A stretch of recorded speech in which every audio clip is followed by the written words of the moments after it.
आपका नाम और आपका? मेरा नाम रवि कोहली है सर। डॉक्टर साहब, मेरे पेरेंट्स हिंदू थे, पर मैं अपने को हिंदू नहीं मानता हूँ, मैं अपने को इंसानियत मानता हूँ, इंसान मानता हूँ।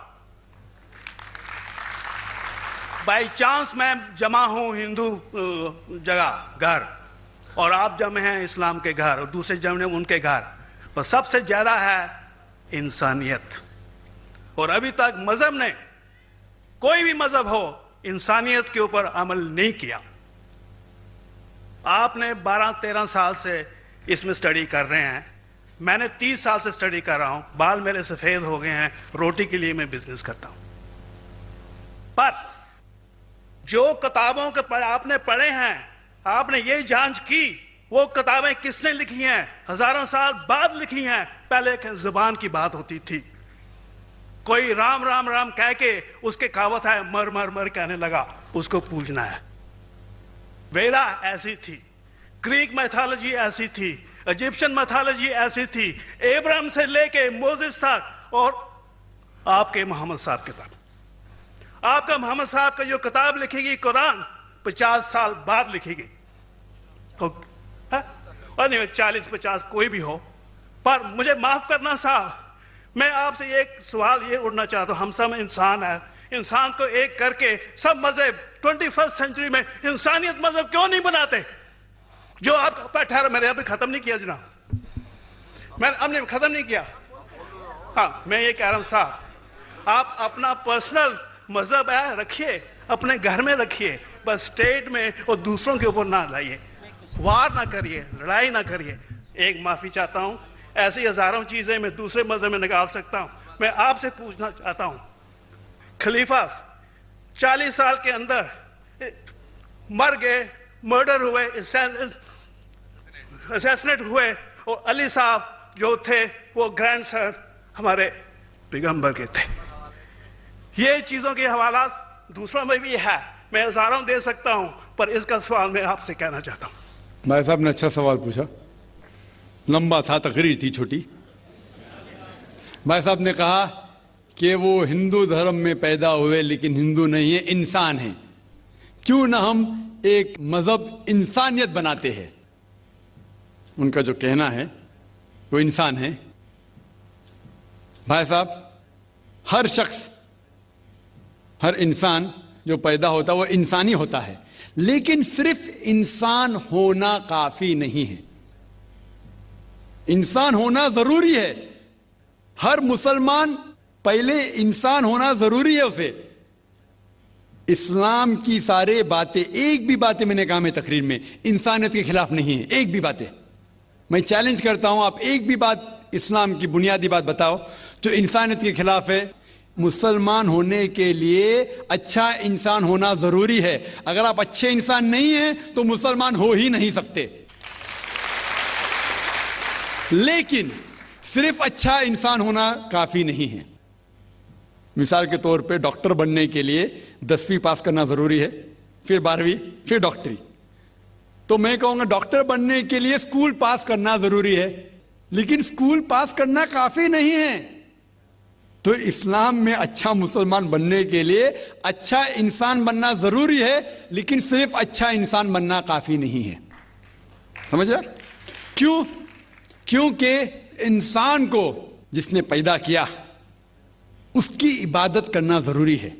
जिसने आपको पैदा किया, जिसने आपको पैदा किया, उसकी अगर आप इबादत नहीं करेंगे तो इंसानियत के नाम पे कलंक है। आप कहते हैं कि मजहब, जितने मजहब है सब भेदभाव पैदा करता है, नफरत पैदा करता है। आपने कहा, शंकराचार्य ने बिल्कुल सही कहा। शंकराचार्य ने कहा कि कोई भी मजहब नहीं सिखाता कि आपस में भेदभाव करना। उनकी भी स्टडी है, मेरी भी स्टडी, आपकी भी स्टडी है। आपने कहा कि मैंने 10-12 साल किया, आपने 30 साल किए। अगर आप 30 साल किए उसका मतलब नहीं कि आप मुझसे अच्छे हैं, जरूरी नहीं। मैंने नहीं कहा कि आपने कहा, मैंने ये भी नहीं कहा कि आपने कहा। मैंने कब कहा कि आपने कहा? मैं कह रहा हूं, मैंने कब कहा कि आपने कहा? मैं कह रहा हूं क्योंकि आपने कहा कि अब 30 साल की स्टडी की। मैं हिंदू मजहब पे भी चंद साल के, अल्हम्दुलिल्लाह सुम्मा अल्हम्दुलिल्लाह, कई शंकराचार्य से बात की, कई स्वामी जी से बात की, कई प्रीस्ट और फादर से अमेरिका में की। मैं तो अभी तक जवान हूं माशाअल्लाह, अल्लाह का फजल है, अल्लाह का फजल है। आपने कहा कि मजहब भेदभाव करता है, यह कहना बिल्कुल गलत है। मजहब भेदभाव नहीं करता।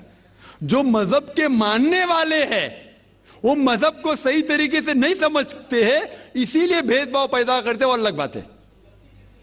गलती है मजहब के मानने वाले की, मजहब की नहीं। ये कह रहे हैं कि मजहब की, मिसाल के तौर पे एक मर्सिडीज कार है, मर्सिडीज कार है, मुझे ये जानना है कि मर्सिडीज कार कितनी अच्छी है। तो एक ड्राइवर मर्सिडीज कार चलाते जो ड्राइविंग जानते ही नहीं और मर्सिडीज कार को ठोक देते, तो किसकी गलती है, मर्सिडीज गाड़ी की कि ड्राइवर की? अगर आपको जानना है मर्सिडीज का कितनी अच्छी है तो आपको यह देखना चाहिए स्पेसिफिकेशन, उसका पावर कितना है, हॉर्स पावर कितना है, माइलेज कितना है, सेफ्टी मेजर कितना है, उसकी तहकीक करने के बाद आपको कहना चाहिए कि कितनी अच्छी मर्सिडीज कार है। अगर जानना चाहिए कितनी अच्छी है तो उसको बिठाओ जो ड्राइविंग जानता है। तो इसीलिए इस्लाम को जानने के लिए मुसलमानों को मत देखो, अगर देखना है तो मोहम्मद सल्लल्लाहु अलैहि वसल्लम को देखो। आप मुझे मत देखो, मुझे मत देखो, हमारे आज के मुसलमान को मत देखो। देखो जो सबसे अच्छा ड्राइवर है, सबसे अच्छा इस्लाम को समझ चुका है, वो मोहम्मद सल्लल्लाहु अलैहि वसल्लम है। उनको देख के इस्लाम की तहकीक करो, और तहकीक करने के लिए आपको इस्लाम की किताब पे जाना पड़ेगा।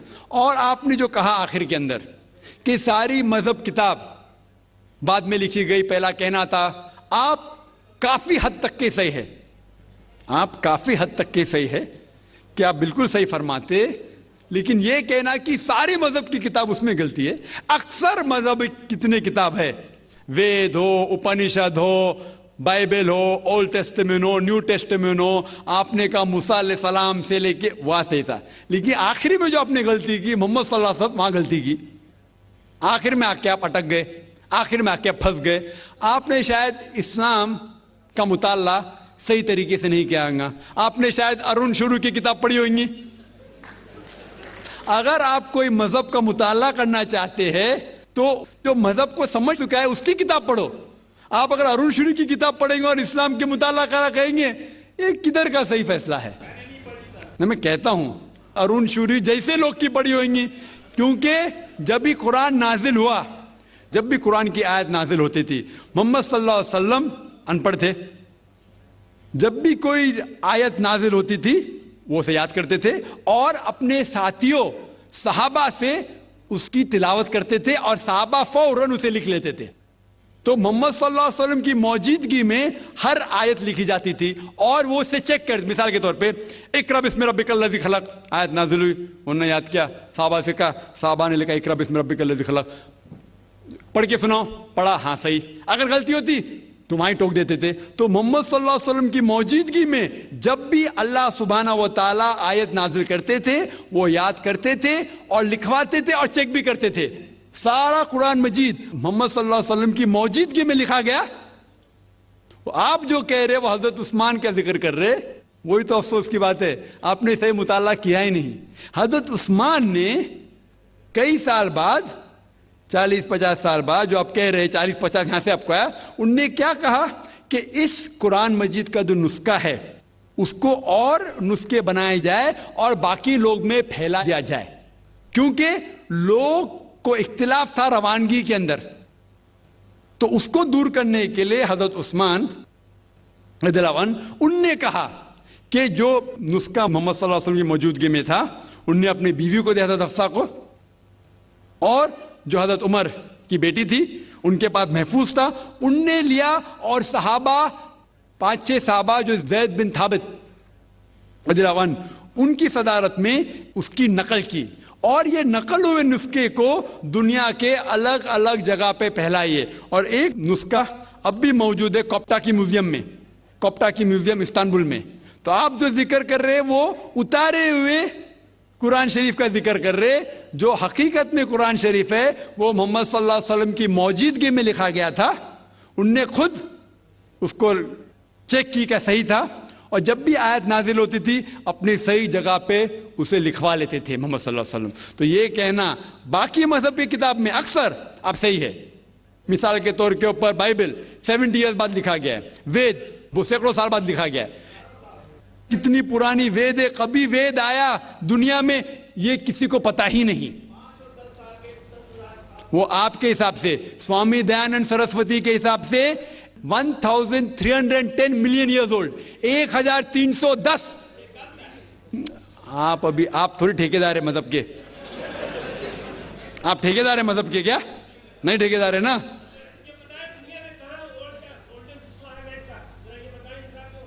हाँ इसलिए ओ भाई साहब ना, बिल्कुल सही भाई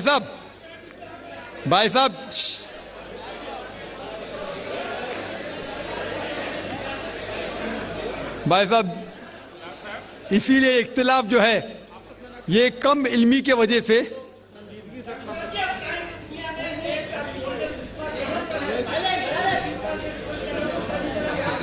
वेद का संजीदगी से जिसको, वेद का क्या नहीं, सब लोग चुप हो जाए, नहीं आवाज। भाई साहब ने कहा कि दुनिया का सबसे ओल्डेस्ट स्क्रिप्ट वेद है, वो कुछ हिस्टोरियंस कहते हैं। बट ओल्ड होना मतलब नहीं कि सही, जो कुछ ओल्ड है वो सबसे बेहतर होना जरूरी नहीं। मिसाल के तौर पे मेरे पास पुरानी गाड़ी है 50 साल पुरानी, उसका मतलब नहीं कि नई गाड़ी से अच्छी है। यह भी हो सकता है कि पुरानी गाड़ी नई गाड़ी से अच्छी हो सकती है। मेरे पास मर्सिडीज कार है 5 साल पुरानी, जो नई मारुति से अच्छी होंगी। तो ये कहना कि कोई किताब या कोई मजहब पुराना इसलिए बेहतर है, बिल्कुल गलत है। जो आदमी को अक्ल है वो कभी भी ऐसा नहीं कहेगा कि पुरानी चीज बेहतर, नई चीज बेहतर। वो चीज बेहतर है जो हक के ऊपर है, जो चीज हक के ऊपर है वो चीज बेहतर है। तो भाई साहब आपकी जो तहकीक है मजहबी किताबों पे जरा कमजोर और गलत है। आपको फिर से और 30 साल लगाने पड़ेगा इंशाअल्लाह। जी हाँ भाई साहब पूछिए।